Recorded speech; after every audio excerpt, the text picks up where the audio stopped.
LeBron's got to fire it up. LeBron to tie the game. It's over. Got to do was to foul. LeBron James. Laker lead 116-113. Zion bounced down the middle. McCollum. He went baseline, and did he step out of bounds? Wait, timeout. His foot was completely out of bounds. How do you miss that? What exactly is going on here? Are we watching once again generational talent Zion Williamson trash talking the king and walking away just fine? Yes, we do, because this dunk against the Phoenix Suns. It's over. Pels. No. Get it done. And on the spin and the reverse, the slam by Zion. Zion doing a 360 when the game is over. This is how rivalries start, though. Right. This is how they start. That dunk was nothing new. Here is an exchange that Zion recently had with none other than Trae Young. 5 seconds, 4, gets around Zion into the paint, lob to Capella. And then when the play was over, slammed into him. Stopping right here for a moment, is that a kiss to Zion from Trae? Wow. Zion has the NBA mad, and we know why. We already know what Zion is capable of. He's an absurd highlight reel of a player who is also the #1 recruit, NCAA Player of the Year as a freshman, the #1 pick in the 2019 draft, and a 27 point per game scoring all-star at the age of 20. Zion has been on that generational type of talent timeline for quite some time. He had one slight slip up, but in the last 8 games, Zion has unlocked a jump shot to go along with his usual unhuman play around the basket, and the result has been 30.5 points per game on 64% shooting. He's also, during that stretch, averaging 9.1 rebounds and 5.3 assists per game to go along with 1.5 steals and 0.9 blocks. He is filling up the stat sheet, so it's at this point that we have to remember Zion is just 22 years old, which means, are we really watching it happen? Is Zion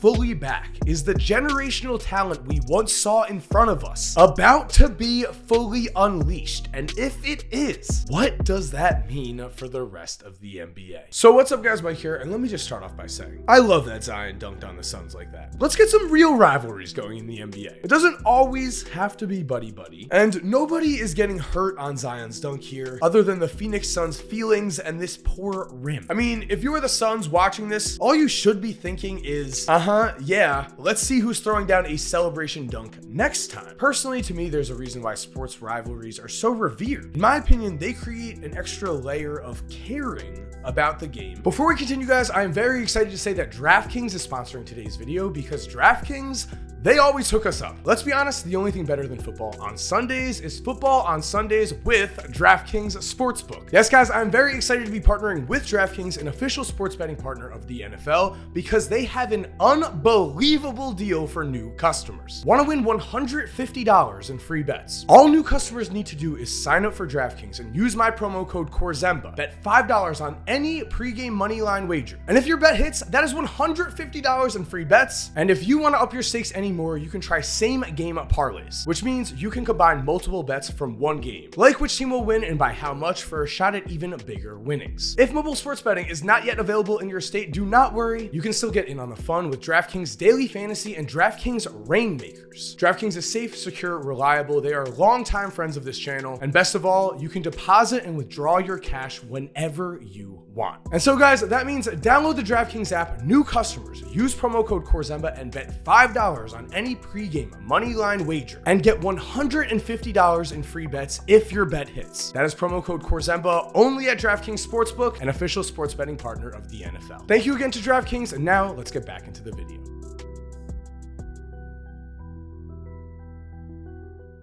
As we just saw with the Phoenix Suns last year, they famously talked a lot of trash about Luka Doncic. Luka returned the favor and then some, and that series was not only easily one of the most entertaining playoff series we have recently seen, but also into this year, the Suns rivalry has continued. And if the Suns and Mavs were matched up in the playoffs, what storyline do you think would be dominating the headlines? That would be must-watch TV, just like Trae Young versus the New York Knicks is now every single time they play this one playoff series. Here is Young, finds his spot. Young on the floater, puts it in. Trae Young with a miraculous shot. And a speechless Spike Lee. Trae Young now chatting with fans.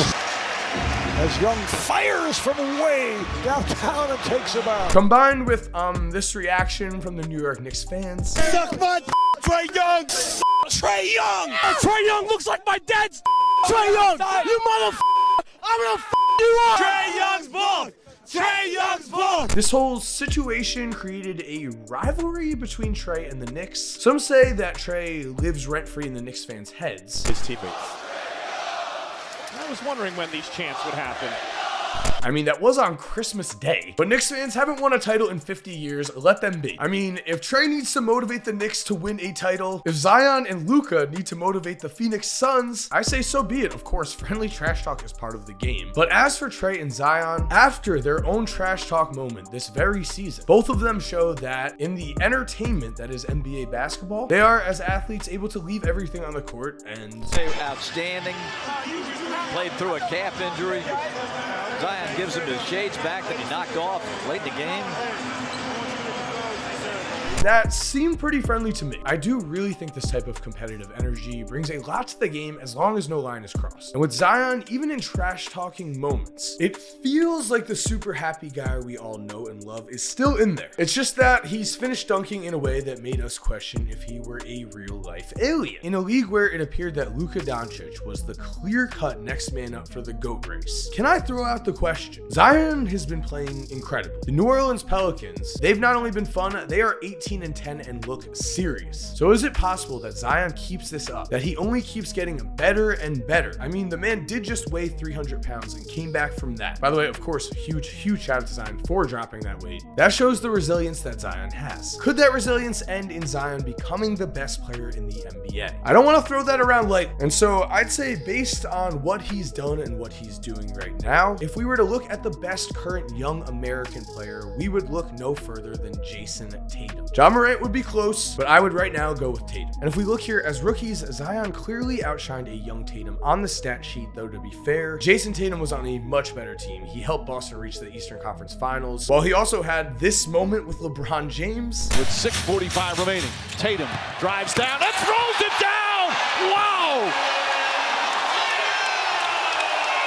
Then if we look at year 2, again, Jason Tatum was on a better team, but Zion's stats clearly stand out. As a young player in the NBA, he showed generational greatness, and in today's NBA, I know a lot of players are putting up wild stats, but Zion not only fits right in, he again has set himself apart. Now this might be a little specific for your taste, but look at this list of guys who averaged at least 25 points, 7 rebounds, and 4 assists a game before the age of 23. Luka, Tatum, LeBron, T-Mac, Kareem, and Oscar. Zion is already on pace to become a member of this historic Hall of Fame list, and we're only 28 games into the season after he missed all of last year with an injury. That is not human. It also has to be considered that at the end of the day, we do judge the absolute best players of any sport, but here specifically in the NBA, on the amount of championships they win. That is how we remember the great ones, and Zion is in an incredible position right now with the New Orleans Pelicans. On the Pels, Zion has another young all-star with him in Brandon Ingram, a veteran 20-point per game scorer in CJ McCollum. The roster has young talent such as Trey Murphy and Herb Jones, just to name a few. I haven't even named guys like Jonas Valanciunas. As Zion has entered the NBA, the Pelicans front office has been putting in work. They've crushed it and built a real contender for what looks like years to come around him. Then you compare that to the guy who is supposed to be right now, the man who might enter the GOAT race, Luka Doncic. And when you consider the roster that Luka has, it really feels like Luka is going against an uphill battle, while Zion is currently holding all the cards. The Pelicans could very much be for real. They could very much be the best young team in the NBA going forward, with possibly the Grizzlies and Ja Morant taking exception to that statement. If you guys do want to see me talk about Ja Morant, let me know. I have not talked about him in a long time. There we have it though, guys, for right now. Thank you for watching. I hope you enjoyed today's video. If you are new to the channel, make sure to subscribe and turn on post notifications. As always, you're awesome. We all know it. Have an awesome day, and cue